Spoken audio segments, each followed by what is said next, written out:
ভালো করে লক্ষ্য করে দেখুন পাখিরা কিভাবে পানির ভিতরে মাটি দিয়ে বাসা তৈরি করছে। আস্তে আস্তে বাসা তৈরি করে সেগুলোকে প্রসেস করে বাসার সিস্টেম করে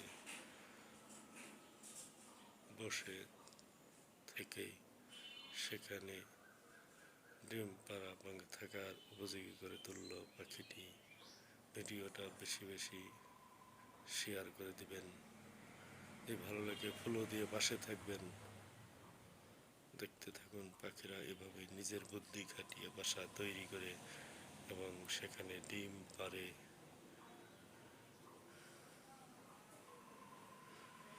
বাচ্চা ফুটিয়ে তোলে, সে বাচ্চা তাদের বড় করে তোলে।